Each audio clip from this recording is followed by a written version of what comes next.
Hey everyone, welcome back to the channel. In today's quick Webflow tutorial, I'm going to show you exactly how to link a button to a CMS page.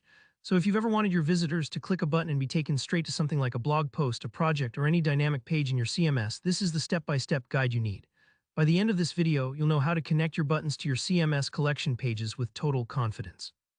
Alright, let's dive in. Now I'm going to assume you've already got your CMS page set up in Webflow. Maybe it's a blog post collection, a portfolio project, or something similar. You've also got a button on your site ready to act as the gateway to that content.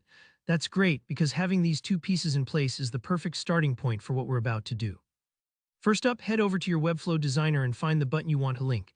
Just give it a simple click to select it. This is important. Make sure you're actually clicking directly on the button itself, not on its parent div or another layer. Sometimes when you're working in a complex layout, it's easy to accidentally select the wrong thing, so just double check that green or blue outline you wanted around the button. With your button selected, look for the little gear icon in the right-hand panel. That's your settings menu for this element. Go ahead and click the gear. This opens up a whole new panel of options related to how your button behaves. The gear icon is kind of like your button's control room. It's where you tell it what to do when someone interacts with it. Next, find the area labeled Link Settings.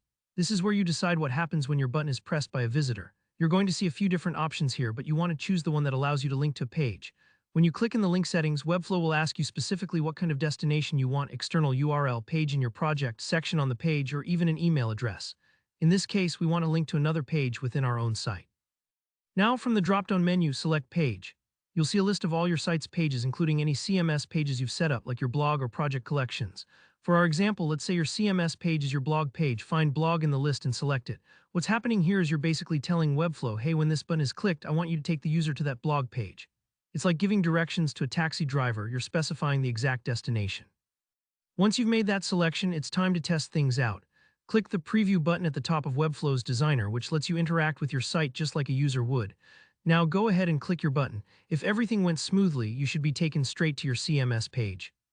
And that's the whole workflow. Honestly, the first time you do this, it can feel like a lot of little steps, but once you see how the pieces fit together, you'll be able to do it in your sleep.